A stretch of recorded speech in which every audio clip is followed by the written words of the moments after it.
बोतल निकाल लिया हो, बोतल कल क्या चल रहा है कंप्यूटर का तुम लोगों ने आज नैतिक शिक्षा दत्ता मुझे कोई पूछ लेना मेरे तीनों लोग। हाँ सर जी, इनका 3 जने ज्यादा मारा कर काम तो माने गए काल से नंबर एक दिन के टाइम है पूछे नहीं शिक्षा पूछ काल तो छुट्टी रही सर जी, काल नहीं अरे काल वैसे उम्र टीचर अपन मजा बच दोपहर में बहुत आवे ने करी। हां कल छुट्टी नहीं है। हां चलो ये उड़ायो बताओ कुछ पूछेगा नहीं कि शिक्षा में। हां सर मैं पूछे 9 पाठ कंप्यूटर में रिपीटिंग में शुरू तो हुआ नहीं। हां सर जी कंप्यूटर रिपीट में शुरू तो हुआ नहीं। कल कौन सी है रिपीट करवाया जाता है? नैतिक शिक्षा तुम्हारा नैतिक शिक्षा है ना?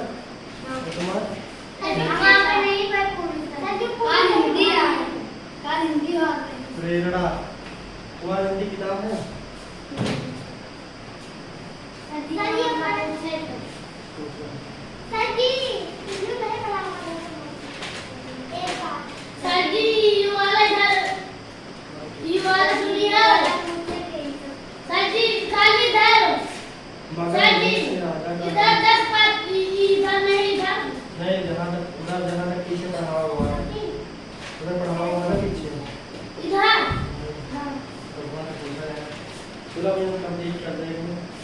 ये देखो ईमान है ये लोग भरे कहीं ना तुम भरे में है ये ऊपर सब्जी ना पीछे देख के भरे कहीं ना यहाँ पे सब्जी उभरी रही वाला सब्जी मेरा करना सब्जी उभरी रही तो ईमान आगे चल के सब्जी फिर यार तो सोच सब्जी आगे जाऊँ जिससे तुम्हारा तो आगे भरा करो सब्जी का देखी रहे बहाना करके बंद कर दिया था भरा नहीं सब्जी बारिश रहा फिर आई भी पता नहीं चलेगा 24 तक पूरा भर के लाऊं फिर काम नहीं कर पाऊँ यूज़र वाले सब्जी पर भी हुई आ गया वो नहीं है मतलब फोन किया तो बता देगा लेकिन भर के लावा कर दूंगा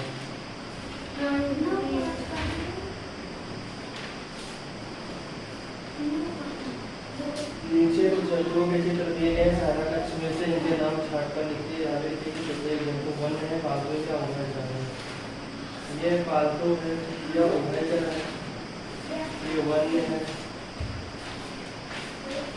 ये सब्जी पीछे लिखा है उधर क्या मकान सब्जी है ऊपर चार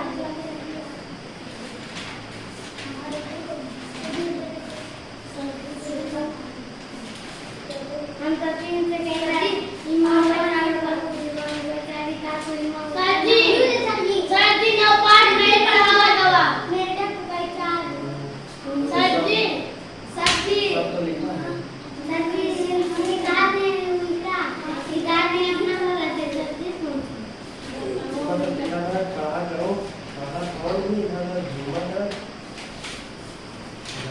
सब्जी नो पर नहीं पढ़ा कल पूरा सब्जी हमें नो पर नहीं पढ़ा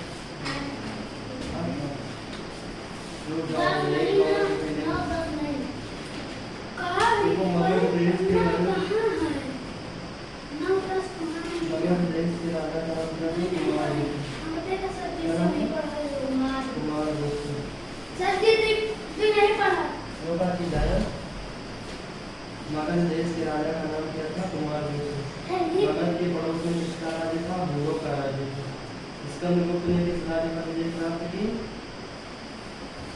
भूरो के राज्य का नाम है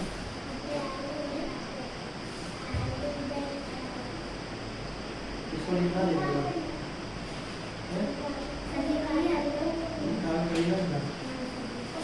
क्लियर महाए स्कंद सही जोड़े सब्जी क्लियर रही है फिर बाढ़ आ रही है सब्जी हमारे सब्जी हमारे mafia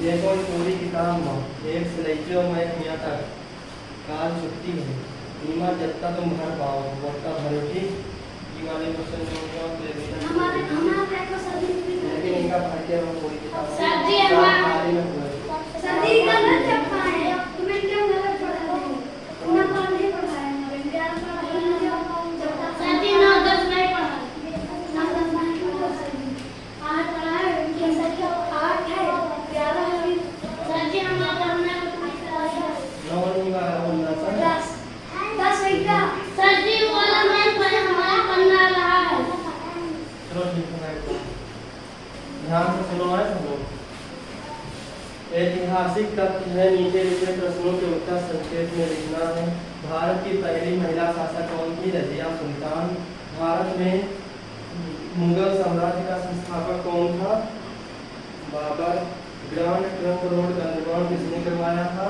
Sher Shah Suri east India company की स्थापना कब हुई थी 1600 ईस्वी में भारत में अंग्रेजी शिक्षा की शुरुआत किसने की लॉर्ड मैकाले अलीगढ़ विश्वविद्यालय के संस्थापक सर सैयद अहमद खान स्वतंत्र भारत का अंतिम गवर्नर कौन था सी राजगोपालाचारी भारत का पहला विदेशी हमलावर कौन था सिकंदर सबसे पुराना वेद कौन सा है ऋग्वेद भारत का पहला मुस्लिम हमलावर कौन था मोहम्मद बिन कासिम इंडियन नेशनल कांग्रेस की स्थापना A.O. ह्यूम ने की थी इंडियन आजाद हिंद फौज की स्थापना किसने की नेताजी सुभाष चंद्र बोस भारत में पहली रेललाइन किन दो शहरों के बीच चालू की गई 1971 मुंबई और ठाणे के बीच में बांग्लादेश का अस्तित्व में आया 1971 में।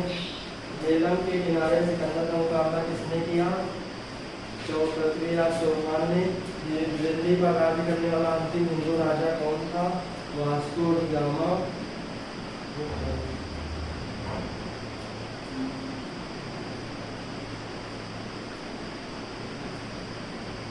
इसको सही से करोगे किसे बताओ? इसको मिला के सही करो, गलत भरा है इसमें। ठीक,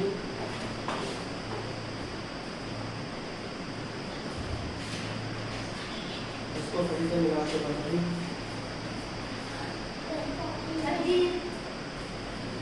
इसमें यूरोप में 9 पार्टी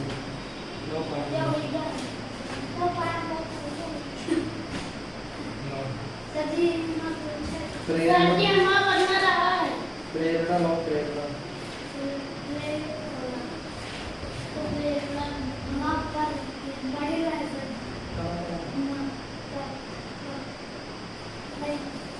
तब तक जो है तुम लोग ये नहीं पूछना। नैतिक शिक्षा में जितने पाठ पढ़ा गए हैं जो पूछना हो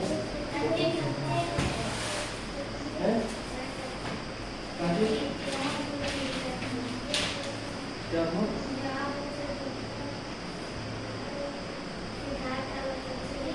जितना भर सकते हो उतना भरना होती।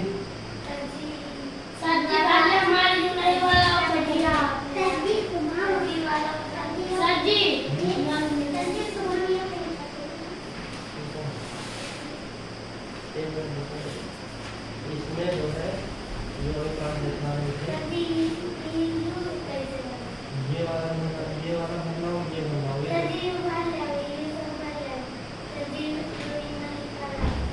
हाँ, तो ये वाला हम बताएंगे ना।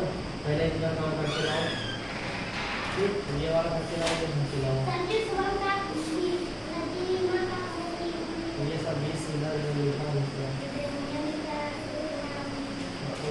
इसमें 20 नंबर में देखो, ये 20 नंबर कौन पहले क्या करेगा? तारीख। झरना में देखो, यहाँ पे देखो, दूसरे में झरना, तीसरे में पहाड़, चौथे में पास, तीसरे में पहाड़, चौथे में आंधी, पांचवे में छठवें में चंद्रमा, छठवें में नदी और सातवें में वाली, आठवें में बढ़ाई,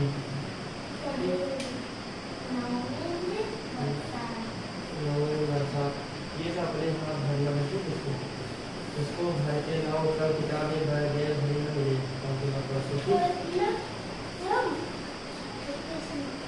ये सब भर के लाओ। जितना भर पाएगा उतना भर के लाना है। क्वेश्चन बता दीजिए। हाँ, इसको भर के लाना ये वाला हम बताएंगे कि ये नहीं सुना क्वेश्चन तुम्हारा नहीं सुना।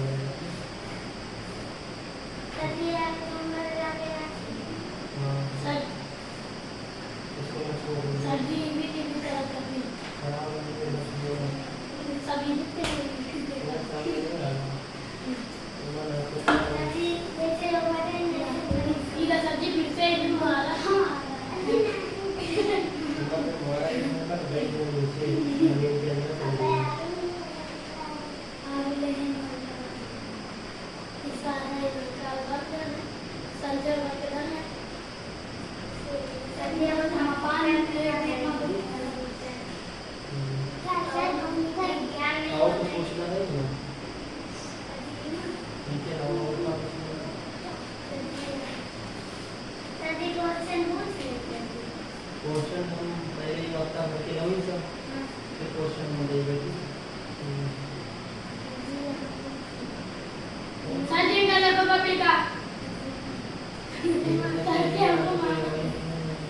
सफलता के लिए सफलता ऐसा यहाँ से काट के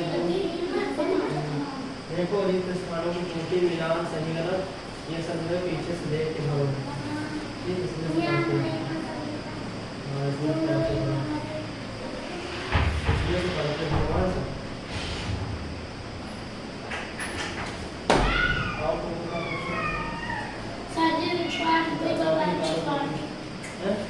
पाठ 2 बता दो।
कंप्यूटर को कहाँ रखते हैं?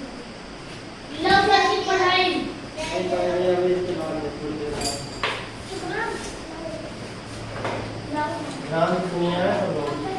पेड़ों का दुख। इस एकांकी में वृक्षों के अंधाधुंध काटने की समस्या की ओर लोगों का ध्यान खींचने की कोशिश की गई है। हमें वृक्षों की रक्षा करनी होगी, तभी हमारा पर्यावरण सही रह सकेगा। आम, नीम और पीपल के पेड़ बरगद दादा के पास आते हैं। आम, नीम और पीपल के पेड़ बरगद दादा के पास आते हैं और अपने दुख का वर्णन करते हैं। सभी पेड़ बरगद दादा प्रणाम। बरगद कहता है प्रणाम, खुश रहो, सब फूलो फलो। सभी पेड़ भी कहते हैं दादा आप हमें फूलने फलने का आशीर्वाद दे रहे हैं। तो बरगद कहता है हाँ, मैं तुम्हें दीर्घायु देखना चाहता हूँ। तो नीम कहता है पर दादा यह कैसे संभव है। फिर बरगद कहता है क्यों। तो आम कहता है दादा हमारा जीवन तो संकट में है। फिर बरगद कहता है संकट, कैसा संकट। फिर पीपल कहता है दादा क्या आप नहीं जानते कि आज पेड़ों को कितनी तेजी से काटा जा रहा है। बरगद कहता है हाँ, ऐसा सुना तो मैंने भी है। नीम कहती है यदि हाल रहा तो हमारा तो वंश ही समाप्त हो जाएगा। फिर बरगद कहता है नहीं, ऐसा कभी नहीं हो पाएगा। फिर आम कहता है ऐसा ही हो रहा है। फिर बरगद कहता है इस देश के लोगों को क्या हो गया है, इस देश में तो वृक्षों को देवता मानकर पूजा जाता था। फिर पीपल कहता है आप ठीक कहते हैं दादा, स्त्रियां तो मेरी बहुत पूजा करती रही है। उसके बाद में आम कहता है मैं तो लोगों को खाने के लिए मीठे रसीले आम देता हूँ। मेरे कच्चे आमों को लोग स्वादिष्ट अचार बनाते हैं, फिर भी लोग हमें काटते हैं क्यों। नीम कहता है मुझमें भी लोग बहुत लाभ उठाते हैं। मेरी टहनियों को तोड़कर दातुन से अपने दांत साफ करते हैं। मेरी निमौलियों से तेल निकालकर नीम साबुन बनाते हैं, इससे नहाकर त्वचा की रक्षा और करते हैं। बरगद कहता है तुम्हारी बातें तो ठीक है, अब कोई न कोई समाधान तो निकालना होगा। उसी समय एक बंदर और एक कोयल वहां आए। बंदर बरगद दादा मुझे अपने ऊपर रहने का स्थान दीजिए। बरगद क्यों, तुम्हारे अपने पेड़ का क्या हुआ। बंदर कहता उसे तो लोगों ने काट डाला, अब मैं कहाँ रहूँगा। कोयल कहती है वृक्षों के न रहने पर मैं कहाँ बैठ कर गाऊंगी। तो बरगद कहता है या तो बहुत बुरा हो रहा है, वृक्षों को काटने से तो सारा वातावरण प्रदूषित हो जाएगा। लोगों को सांस लेने तक के लिए स्वच्छ वायु एवं स्वच्छ वातावरण नहीं मिल पाएगा। तभी तीन बालक गौरव, पूर्वा तथा अहमद प्रवेश करते हैं।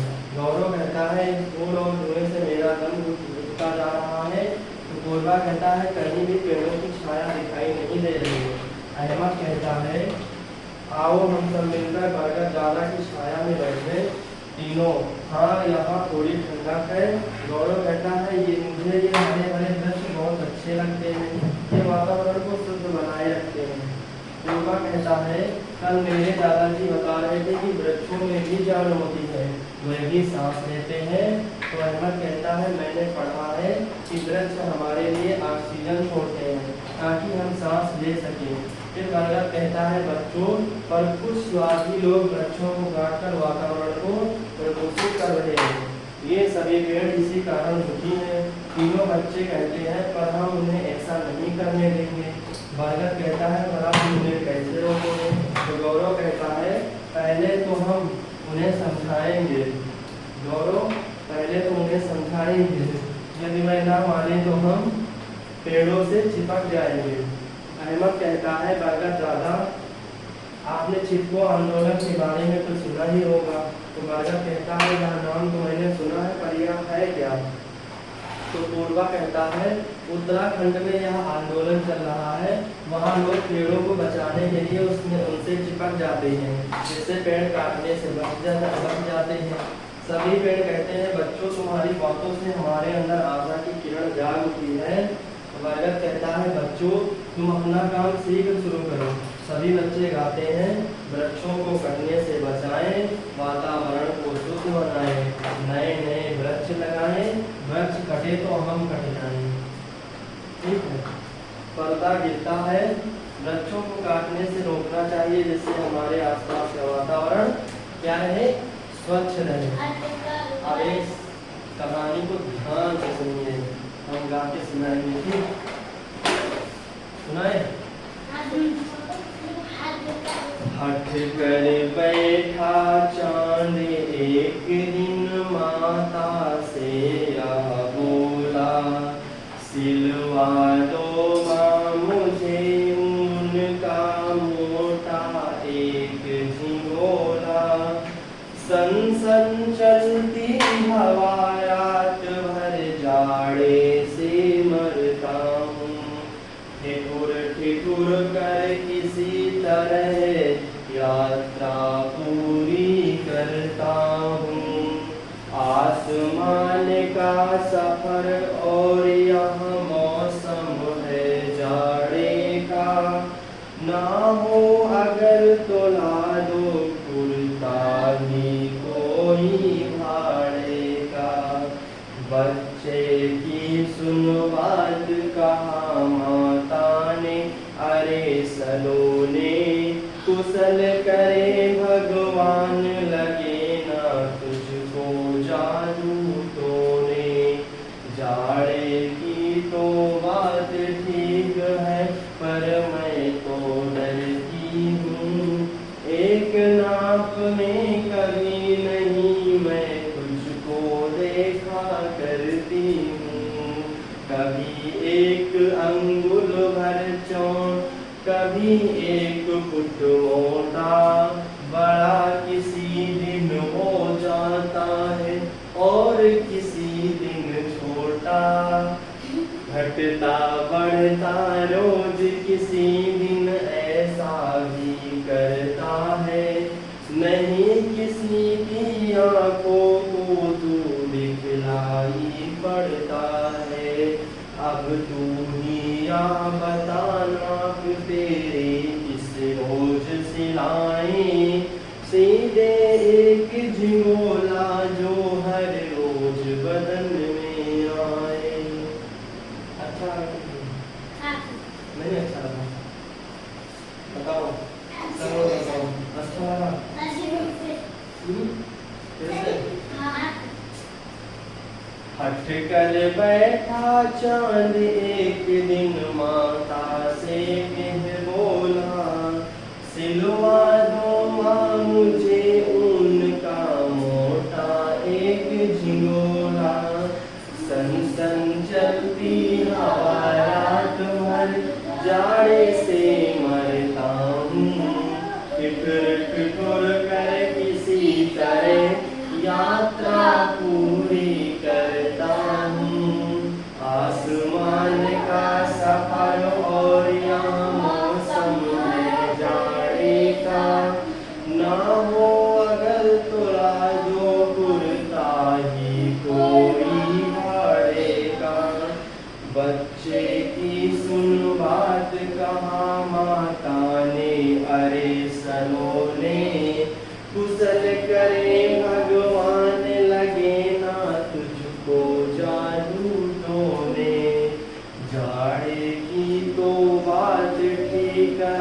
पर मैं तो डरती हूँ। एक नाप में कभी नहीं मैं तुझको देखा करती हूँ। कभी एक अंगुल भर चौड़ा, कभी एक फुट मोटा, बड़ा किसी दिन हो जाता है और किसी दिन छोटा।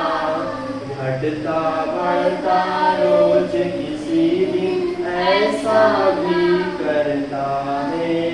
नहीं किसी की आंखों को तू दिखलाई पड़ता है। अब तू ही ये बताना तेरी किसी रोज निभाएं। सीधे एक झिंगोला जो हर रोज बदन में छाए।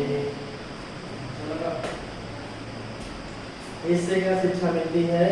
चांद के प्रतिदिन घटते बढ़ते रूप के बारे में जानकारी प्राप्त करनी चाहिए तथा प्रकृति के इस अनोखे नियम को सराहना चाहिए।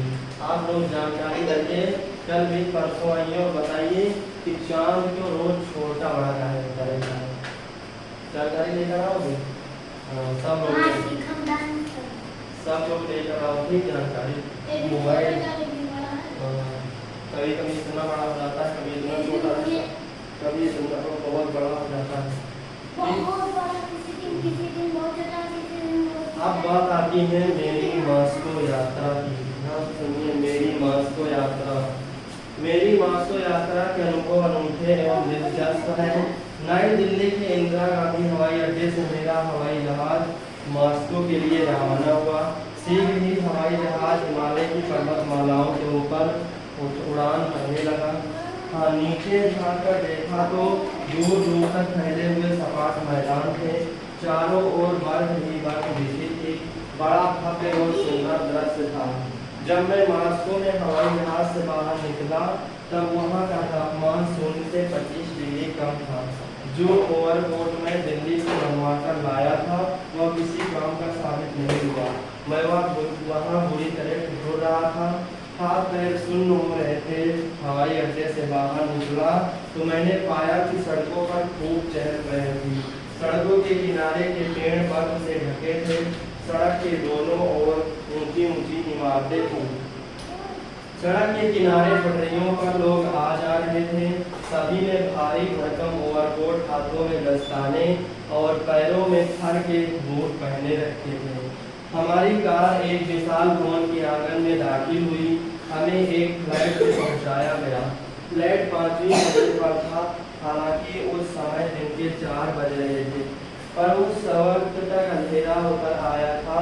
वहाँ मुझे बताया गया कि जाड़े में अंधेरा दिन के 4 बजे से लेकर प्रातः 8 बजे तक रहता है। गर्मियों में रोशनी रात की तरह 11 बजे तक रहती है और प्रातः 3 बजे ही सूरज निकल आता है। फ्लैट के अंदर गर्मी थी। वहाँ घरों के अंदर से गर्म रखा जाता था। वहाँ घरों को अंदर से गर्म रखा जाता था। एक दिन मैं अपने भारतीय साथियों के साथ उक्राइना नामक होटल में की ओर जा रहा था। तभी एक वृद्ध महिला आती हुई दिखाई दी। वह हमारे पास आकर रुक गई और टूटी फूटी अंग्रेजी में बोली, आप लोग हिंदुस्तान से आए हैं, भारत के रहने वाले हैं? तो जी, हमने कहा, तो आप रविंद्रनाथ ठाकुर के देश के रहने वाले हैं। अहो भाग्य, आपसे मिलकर मुझे प्रसन्नता हुई। उनके मुख से यह सुनकर हमें भारत पर गर्व हुआ। मास्को में हमें यह पता चला कि यहाँ के स्कूलों के अपने कोई नाम नहीं है। वहाँ सभी स्कूलों के नंबर हैं। जैसे स्कूल नंबर 214। मास्को में हम एक स्कूल देखने गए। वहाँ हमने पाया कि बच्चे स्कूल को साफ सुथरा रखने में हाथ बटाते हैं। स्कूल बहुत ही साफ सुथरा था। सभी चीजें तरीके से लगी थी। कहीं कोई फालतू कागज या छिलका साफ नहीं पड़ा था। स्कूल के आंगन में फूलों की क्यारियां थी, पर कोई भी बच्चा फूलों को तोड़ता नहीं था। सोवियत रूस में अनेक लोगों के जीवन के किसी न किसी क्षेत्र में शानदार सफलता प्राप्त की। अंतरिक्ष यात्री, बड़े बड़े खिलाड़ी, वैज्ञानिक, अभिनेता, गायक आदि इन्हें स्कूलों में बुलाया जाता है। वह बच्चों को अपने अनुभव बताते हैं। दिन बीतने लगे, जाड़ा खत्म हुआ, बर्फ पिघलने लगी और धूप खिलने लगी। देखते ही देखते चारों ओर हरियाली छा गई। जाड़ों में वहाँ बच्चे बर्फ पर फिसलने के लिए इसकी ओर स्केटिंग करने जाते हैं। अब वे बागों और जंगलों में घूमने व टुकुर मुट्टे ढूंढने जाने लगे। मास्को के बाहर बहुत जंगल है, बच्चे वनों में घूमते रहते हैं। 2 महीने मास्को में ठहरने के बाद मैं अपने साथियों के साथ भारत लौट आया। मेरे पास सुखद अनुभवों का भंडार है और साथ ही साथ कई किस्से और कहानियाँ भी हैं। इससे हमें क्या शिक्षा मिलती है कि घूमने से अनुभव बढ़ता है और नई नई जानकारियाँ मिलती हैं। क्या मिलती है? घूमने से अनुभव बढ़ता है और नई नई जानकारियाँ मिलती हैं। उसके बाद में है अगला चैप्टर है दिलवाड़े से पत्र। दिलवाड़ा मंदिर, माउंट आबू, राजस्थान, दिनांक 5 नवंबर 2012। प्रिय सखी नीमा, सप्रेम नमस्ते। ये पत्र है, ध्यानपूर्वक सुनिए। तुम्हें यह तो मालूम ही है कि आजकल मैं माउंट आबू घूमने आई हुई हूँ। हम कल ही यहाँ पहुँचे हैं। कल जब हमारी रेलगाड़ी आबू रोड स्टेशन पर पहुँची तब तक सवेरा हो चुका था। माउंट आबू जाने के लिए एक टैक्सी लेकर हम वहाँ 1 घंटे में पहुँच गए। मैं तुम्हें बता दूं कि माउंट आबू समुद्र तल से लगभग 1700 मीटर की ऊंचाई पर बसा है। वहाँ की हरी भरी पहाड़ियों को देखकर मेरा मन प्रसन्न हो गया। ठंडी ठंडी सुगंधित हवाएं यात्रा की सारी थकान मिटा दी। होटल में रात्रि को विश्राम करते हुए अगले दिन का कार्यक्रम दिलवाड़े के जैन मंदिर देखने का बना। हम एक पर्यटक बस में बैठकर प्रातःकाल दिलवाड़े के मंदिर देखने गए। वैसे तो वहाँ अनेक मंदिर हैं, पर यहाँ पर 2 मंदिर मुख्य हैं, नेमनाथ जी का मंदिर और आदिनाथ जी का मंदिर। मैं इस पत्र में तुम्हें भी उन मंदिरों के सौंदर्य से परिचित कराती हूँ। नेमनाथ जी का मंदिर एक विशाल चबूतरे पर बना हुआ है। बाहर से तो यह मंदिर साधारण सा प्रतीत होता है, पर जब इसके अंदर गए तो चकित रह गए। मंदिर के अंदर भगवान नेमनाथ जी की सोने की मूर्ति जगमगा रही थी। इस मंदिर के निकट ही आदिनाथ जी का भव्य मंदिर है। इसे 1230 ईस्वी में तेजपाल और वस्तुपाल नामक 2 भाइयों ने बनवाया था। यह मंदिर संगमरमर का बना हुआ है। मंदिर की दीवारों, छतों तथा खंभों पर सुंदर सुंदर मूर्तियाँ बनाई गई हैं। ऐसा लगता है कि ये मूर्तियाँ अभी बोल उठेंगी। मैं प्रशंसा भरे नेत्रों से इन मूर्तियों को देख रही थी। तभी गाइड ने कहा, जरा इन मूर्तियों के आभूषणों, फूल पत्तियों और वेलों को ध्यान से देखो। कोई भी 2 मूर्तियाँ ऐसी दिखाई नहीं देती। मैंने ध्यान से देखा, गाइड की बात सच थी। मैं कल्पना में डूब गई। आज से 800 वर्ष पूर्व ना तो पक्की सड़कें थी, ना मोटर, ना रेलें और ना बड़े बड़े पत्थरों को उठाने वाली मशीनें। तब किस तरह इतना संगमरमर देश के दूसरे भागों से यहाँ इतनी ऊंचाई पर लाया गया होगा।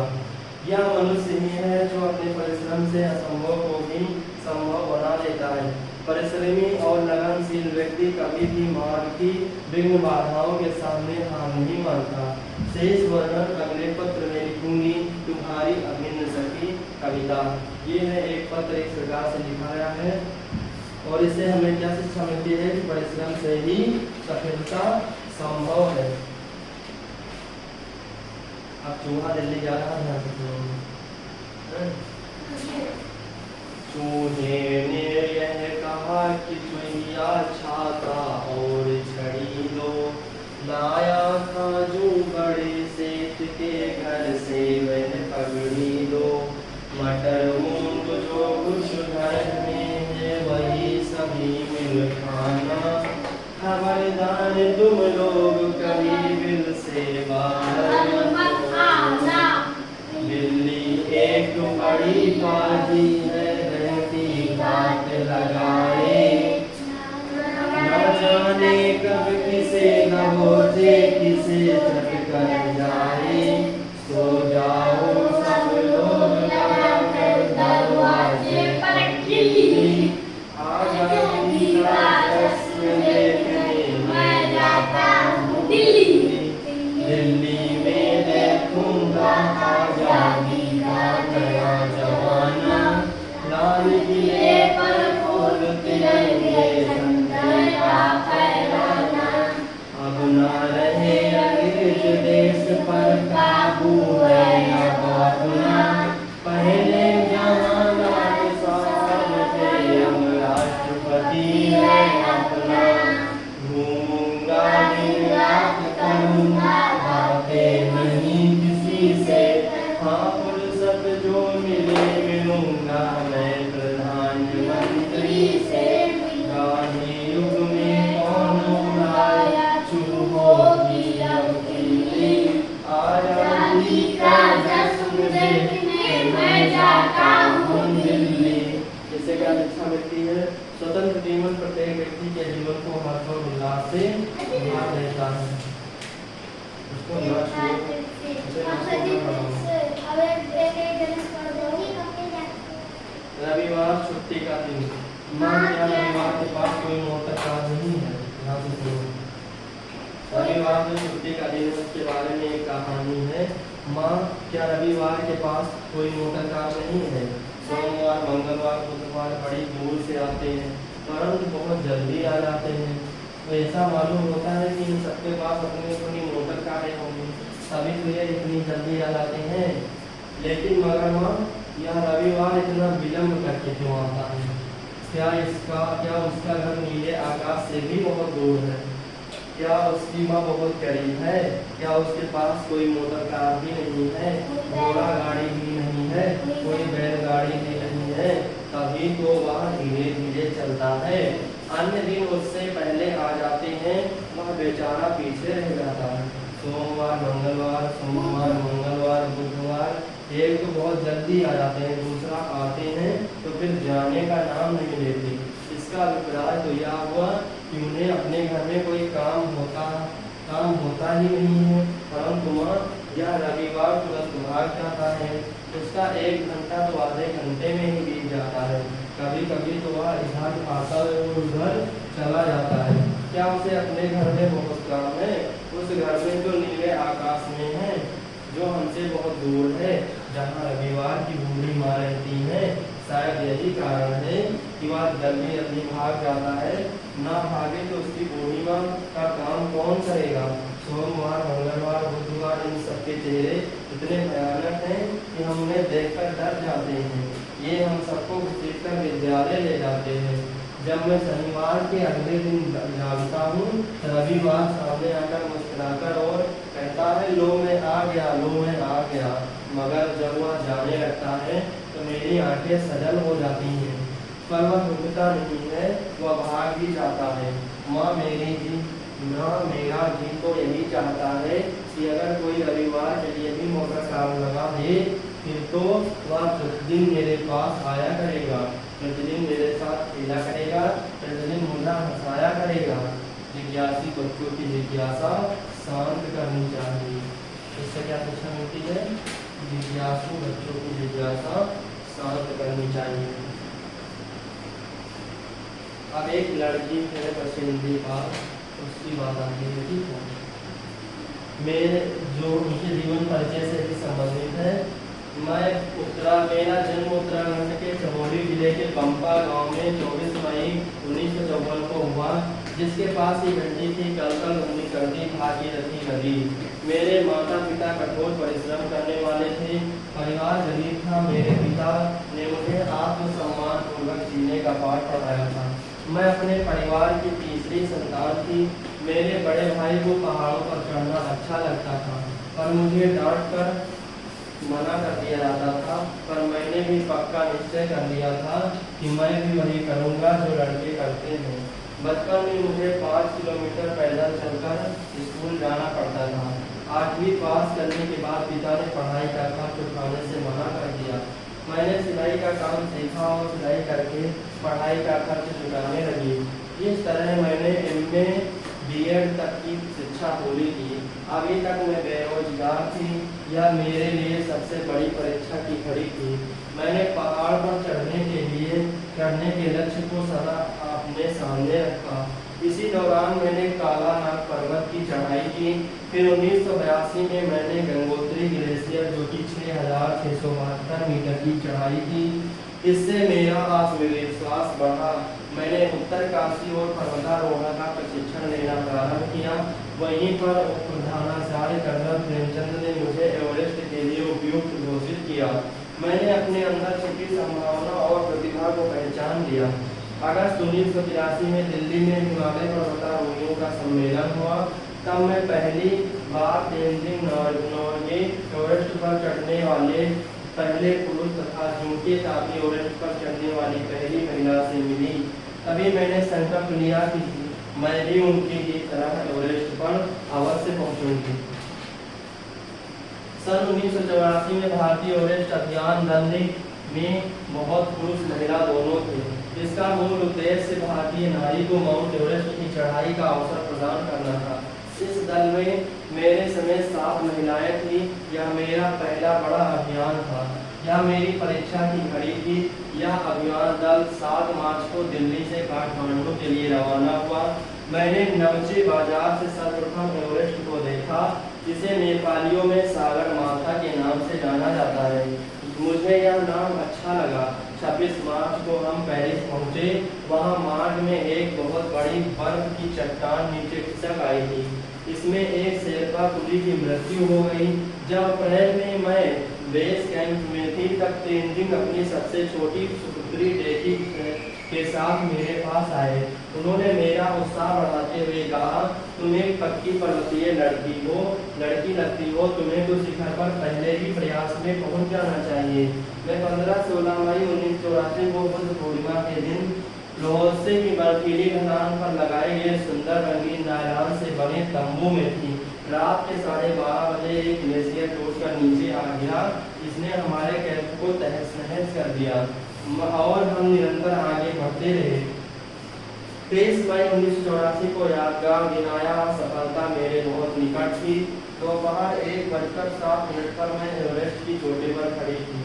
एवरेस्ट की चोटी पर पहुंचने वाली मैं प्रथम भारतीय महिला थी। वहां भारत का झंडा फहर गया। चोटी पर बर्फ की थोड़ी खुदाई कर मैंने अपने खड़े होने की जगह बनाई। बाद में घुटनों के बल बैठकर मैंने सागर माता का चुम्बन लिया। इसके बाद मैंने थैले में से माँ दुर्गा का चित्र और हनुमान चालीसा निकाला। इन्हें लाल कपड़े में लपेटा और थोड़ी पूजा करने के बाद बर्फ में दबा दिया। इसके बाद मैं अपने नेता अंगदोरजी के प्रति आदर भाव से झुकी। उसी समय मुझे अपने माता पिता का ध्यान आया। यह है मेरी एवरेस्ट अभियान की कथा, जो कि बचपन बाद उन्होंने एवरेस्ट की प्रथम भारतीय महिला जिन्होंने एवरेस्ट पर चढ़ाई की थी। इससे हमें क्या शिक्षा मिलती है? पाठ से हमें सदैव हिम्मत और धैर्य से कार्य करना चाहिए। ठीक है।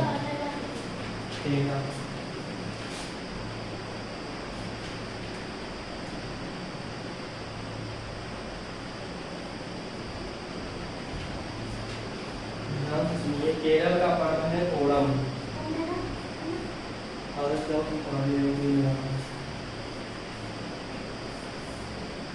जिस प्रकार पंजाब में बैसाखी और पश्चिम बंगाल में दुर्गा पूजा का त्योहार धूमधाम से मनाया जाता है, इसी प्रकार केरल का उल्लास पर्व है ओणम। सभी केरलवासी चाहे कहीं भी हो, इस त्योहार को उत्साहपूर्वक मनाते हैं। बालक और वृद्ध स्त्री पुरुष सभी महीनों पहले से ओणम की प्रतीक्षा करते हैं। ओणम प्रसन्नता का पर्व है। ओणम के विषय में एक कथा प्रचलित है। प्राचीन काल में केरल में महाबली नामक राजा शासन करते थे। वह अपनी प्रजा से बहुत प्यार करते थे। जनता भी उन्हें भगवान मानकर पूजती थी। देवताओं से महाबली की लोकप्रियता देखी न गई। भगवान विष्णु ने वामन के रूप में अवतार लिया। उन्होंने ब्राह्मण के वेश में देखकर राजा बलि के पास जाकर तपस्या के लिए 3 पग भूमि दान मांगी। रानी बलि ने 3 पग भूमि नाप लेने की अनुमति दे दी। इसके बाद वामन ने विराट रूप धारण कर लिया। 2 पगों में भूलोक और स्वर्गलोक नाप लिए। तीसरे पग रखने के लिए कोई जगह न बची। महाबली ने अपना वचन पूरा करने के लिए अपना सिर विष्णु जी के सामने कर दिया। विष्णु जी ने महाबली को पाताल लोक में रहने के लिए कहा। राजा ने यह वरदान मांगा कि वर्ष में एक बार मुझे अपनी प्रजा के सुख को देखने का अवसर दिया जाए। राजा बलि की प्रार्थना स्वीकार हुई। कब देखो हाँ, बस 5 मिनट बाद 10 मिनट बाद होगी। 10 ऐसा माना जाता है कि ओणम के अवसर पर राजा बलि अपनी प्रजा का हाल देखने के लिए पृथ्वी लोक में आते हैं। प्रजा इस दिन ऐसा दृश्य उपस्थित करते हैं कि राजा बलि प्रजा को सुखी देखकर संतुष्ट हो जाए और उन्हें किसी प्रकार का दुख न हो। ओणम उत्सव का बालक बालिकाएं प्रातः काल उठकर हाथों में टोकरियां लिए फूल तोड़ने निकल पड़ती हैं। ध्यान से सुनिए।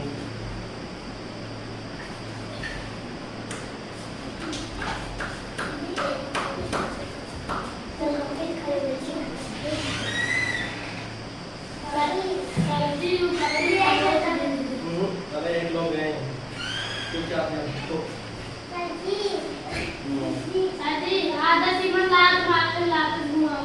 नहीं मैं पहले चीजें बताऊं। वह इन फूलों से घर के आंगन में रंगोली बनाती है।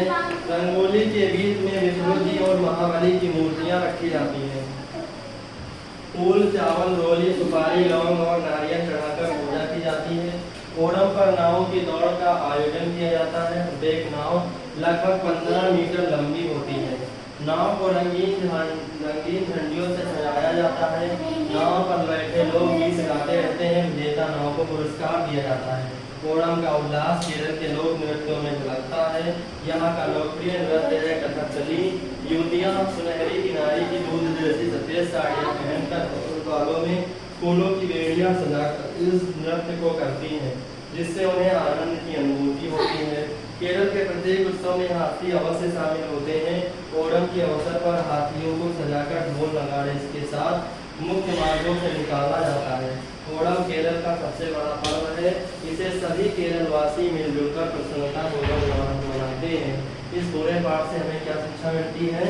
किसी भी त्योहार को पूरे उल्लास के साथ मनाना चाहिए। सब लोग खड़े हो जाओ, सब लोग खड़े हो जाओ। एक बार हम कहेंगे ऐसे सावधान और उसके बाद कहना है स्टैंड अप। देश हमारा सबसे, ध्यान से सुनो, जब हम कह चुकेंगे तभी बोलना है, ठीक? देश हमारा सबसे न्यारा, देश हमारा सबसे न्यारा, सब देशों से लगता प्यारा, सब देशों से लगता प्यारा, इसमें हमने जन्म लिया है, इसमें हमने जन्म लिया है, यह सौभाग्य हमारा है, यह सौभाग्य हमारा है। उत्तर में है खड़ा हिमालय, उत्तर में खड़ा हिमालय, यह पर्वत राज हमारा है, यह पर्वत राज्य हमारा है। भारत के हम गुण गाएंगे, भारत के हम गुण गाएंगे, यह स्वर्णिम देश हमारा है, यह स्वर्णिम देश हमारा है। इसके चरणों को सागर धोता, इसके चरणों को सागर धोता, कभी हमारा बुरा न होता, कभी हमारा बुरा न होता। गंगा की बहती पावन धारा, गंगा की बहती पावन धारा, भारत कभी किसी से ना हारा, भारत कभी किसी से ना हारा। यहाँ के खेतों में हरियाली, यहाँ के खेतों में